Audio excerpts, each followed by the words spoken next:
नमस्कार दोस्तों, technical vision system इस चैनल में आप सभी का स्वागत है।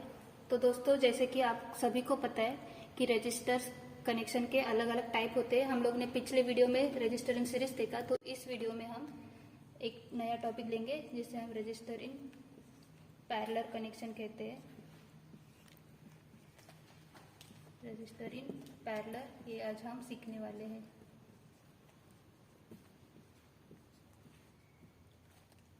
तो दोस्तों, सबसे पहले हम रजिस्टर का सिंबल जान लेते हैं। ये रजिस्टर है।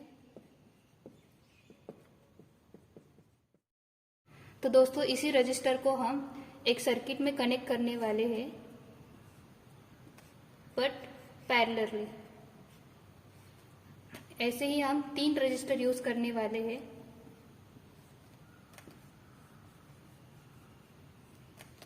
ये जो 3 रजिस्टर है वो एक सर्किट में कनेक्ट कर लेंगे और इसे हम एक सप्लाई देंगे वोल्टेज का। ये जो R1 कंसीडर करना है, इसे R2 और इसे R3। ये 3 रजिस्टर्स जो है, ये तीनों को हमने पैरेलली कनेक्ट किए है। ये इससे पैरेलल है, ये इससे पैरेलल है, तीनों भी एक साथ पैरेलली कनेक्टेड है। तो दोस्तों, आप सभी ने रजिस्टर इन सीरीज के वीडियो में देखा होगा कि जो R1 का रेजिस्टेंस का फर्स्ट टर्मिनल है, जो एंड, उसका R2 के रजिस्टर का जो स्टार्टिंग टर्मिनल है उससे कनेक्टेड था, और R2 का एंड जो टर्मिनल है वो R3 के स्टार्टिंग से कनेक्टेड था। पर इस रजिस्टर इन पैरेलल के कनेक्शन में R1 का स्टार्टिंग टर्मिनल R2 के स्टार्टिंग टर्मिनल से, R3 का स्टार्टिंग टर्मिनल R2 के स्टार्टिंग टर्मिनल से कनेक्टेड है। मतलब ये जो एंड है, ये तीनों भी एक साथ ही आएंगे, और जो स्टार्टिंग है, ये तीनों का स्टार्टिंग एक साथ ही होगा। तो दोस्तों, इसमें जो ये सप्लाई जा रहा है वोल्टेज का, वो तीनों में भी सेम ही वोल्टेज जाएगा।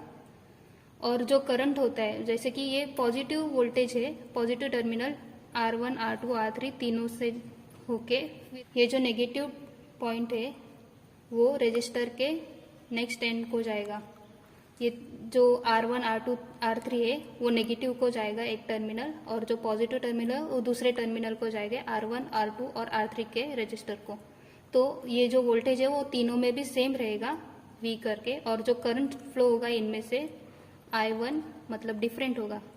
R2 के लिए I2 और R3 के लिए I3।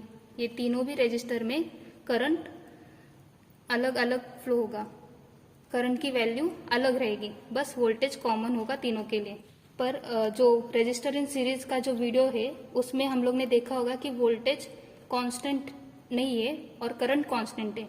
इस कनेक्शन में वोल्टेज कांस्टेंट रहेगा और करंट वेरी होगा तीनों रजिस्टर के वैल्यू के हिसाब से। तो हम सबसे पहले ओम्स लॉ लेते हैं, V = IR। ये हर कनेक्शंस के लिए यूज होता है ओम्स लॉ। तो दोस्तों, इस सर्किट का ये जो टोटल रेजिस्टेंस है, ये इंडिविजुअल रेजिस्टेंस हम सभी को पता होगा, पर ये जो टोटल रेजिस्टेंस है इस सर्किट का, वो कैलकुलेट करने के लिए एक फॉर्मूला है। पैरेलल कनेक्शन के लिए हम फॉर्मूला यूज करते हैं 1/RP, मतलब resistor in parallel is equals to 1/R1 plus 1/R2 plus 1/R3। ये जो R1, R2, R3 है, ये रजिस्टर 1, रजिस्टर 2 और रजिस्टर 3 की वैल्यू है। तो हम इस फॉर्मूला को पैरेलल कनेक्शन के लिए यूज करते हैं, पैरेलल रजिस्टर जिसे हम कहते हैं। तो इस फॉर्मूले से हम टोटल रेजिस्टेंस जो है इस सर्किट का वो पता करेंगे, और अगर हम मल्टीमीटर से भी इसको चेक करेंगे तो हम इसकी वैल्यू जान सकते हैं, या फिर कैलकुलेट करेंगे तो भी हम आगे इसकी वैल्यू पता कर सकते हैं। तो दोस्तों, अब हम सबसे पहले ये सर्किट जो है, इसमें जो R1, R2, R3 है, इसका एक एग्जांपल हम देखेंगे। उसके लिए हम इन रजिस्टर लेंगे प्रैक्टिकली शो करने के लिए कि इसकी वैल्यू क्या है, और पैरेलली कनेक्ट करने के बाद इसकी क्या वैल्यू आती है। तो सबसे पहले हम 3 रजिस्टर लेंगे, मल्टीमीटर से हम उसको चेक करेंगे। मल्टीमीटर ऑन करके उसका जो नॉब है वो रजिस्टर पे रख के, ये जो प्रोब से हम रजिस्टर की वैल्यू जानेंगे। तो ये जो रजिस्टर है इसकी वैल्यू 10 ओम है, तो ये R1 हम कंसिडर करेंगे 10 ओम। तो हम इसको लिख लेते हैं पहले R1 की वैल्यू 10 ओम। सेकेंड हम एक रजिस्टर लेते हैं, उसकी भी वैल्यू चेक करके वहाँ पे लिख लेते हैं। तो दोस्तों हम लोग ने तीनों भी रजिस्टर की वैल्यू पहले सेम ही लेते हैं 10 ओम की। थर्ड रजिस्टर की भी हम आपको चेक करके बताते हैं कि क्या वैल्यू है। तो तीनों भी रजिस्टर की जो वैल्यू है वो 10 ओम ही है। तो ये जो 3 रजिस्टर है उससे हम पहले आपको कनेक्शन करके बताएंगे कि इसका जो पैरेलली कनेक्ट करने के बाद जो वैल्यू आती है वो क्या आती है, और उसके बाद हम देखेंगे कि कैलकुलेट करके क्या वैल्यू आती है। तो दोस्तों ये 3 जो रजिस्टर है इन तीनों को हम अब एक फॉर्मूला में डाल के आगे इसकी क्या वैल्यू आती है टोटल रेजिस्टेंस की वो अब हम देखेंगे। तो ये जो टोटल रेजिस्टेंस है या resistance in parallel RP is equals to हम लिख लेते हैं R1 की जो क्या वैल्यू है 1/10 ओम। तो नेक्स्ट प्लस 1/R2 की भी वैल्यू 10 ओम ही है, तो यहाँ हम 1/10 लिखते हैं और सेम प्लस 1/10 ओम। तो इसको हम आगे सॉल्व करेंगे तो बेस इसका सेम है तो 10/3 आएगा। तो ये हुआ 1/RP। हम लोग को रेजिस्टेंस की वैल्यू चाहिए, ये 1/R है, तो हम इसको लिखेंगे RP इज इक्वल्स टू 10/3। इसकी वैल्यू आएगी 3.3 ओम। जो हम लोग का ये टोटल रेजिस्टेंस है इस सर्किट का वो है 3.3 ओम। ये तो हम लोग ने कैलकुलेट करके देख लिया कि क्या वैल्यू है। ये हम आगे प्रैक्टिकल भी देखेंगे कि टोटल रेजिस्टेंस इसका 3.3 आ रहा है या नहीं। तो हम इसे टोटल रेजिस्टेंस या फिर रेजिस्टेंस इन पैरेलल भी कहते हैं, जो इसकी वैल्यू है 3.3 ओम।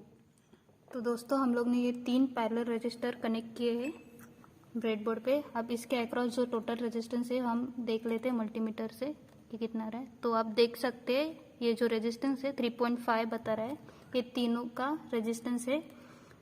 और ये जो हम लोग ने कैलकुलेट किया वो 3.3 आ रहा है, बट ये जो इसके ऊपर टॉलरेंस जो बैंड है उसकी वजह से 3.5 आ रहा है। टॉलरेंस इसका ±5% है, इसकी वजह से इसकी वैल्यू 3.5 बता रही है। तो अब हम इसको सप्लाई देके देखते हैं कि क्या वोल्टेज ड्रॉप हो रहा है या नहीं। तो दोस्तों हम लोग ने 9 वोल्ट सेट किया है और मल्टीमीटर पे हम अब चेक करके बताएंगे कि कितना वोल्ट आ रहा है। मल्टीमीटर DC वोल्ट पे सेट करके हम अब सप्लाई ऑन करके देखेंगे कि कितना आ रहा है। तो आप देख सकते हैं 9 वोल्ट DC सप्लाई है। अब यही सप्लाई हम इस सर्किट को देंगे और देखते हैं कि कितना वोल्टेज ड्रॉप हो रहा है या नहीं। जैसे कि सीरीज में आपने देखा कि वोल्टेज ड्रॉप हो रहा था, तो पैरेलल में देख लेते कि कितना वोल्ट है। R1 के अक्रॉस हम देखते हैं कितना वोल्टेज आ रहा है। तो यहाँ पे 9 वोल्ट बता रहा है, R2 के अक्रॉस भी 9 वोल्ट और R3 के अक्रॉस भी 9 वोल्ट। तो आप देख सकते हैं ये जो तीनों टर्मिनल है एक दूसरे से शॉर्ट है, इसकी वजह से तीनों के अक्रॉस सेम वोल्टेज फ्लो होगा, बस जो करंट है वो चेंज होगा पैरेलली कनेक्शन की वजह से। तो दोस्तों आज की वीडियो में हमने देखा कि रजिस्टर इन पैरेलल कैसे होता है, इसका ये कनेक्शन, इसके लिए ओम्स लॉ यूज होता है और पैरेलल रजिस्टर का कैलकुलेशन देखा, और ऊपर से प्रैक्टिकली उसकी वैल्यू चेंज होती है या नहीं और उसके अक्रॉस जो वोल्टेज है वो ड्रॉप होता है या नहीं, ये सब आज हमने वीडियो में सीख लिया। अगर हमारा वीडियो अच्छा लगा हो तो उसको जरूर लाइक कीजिए, कुछ डाउट हो गए तो कमेंट कीजिए और हमारा YouTube channel technician vision system इस चैनल को सब्सक्राइब करना मत भूलिए।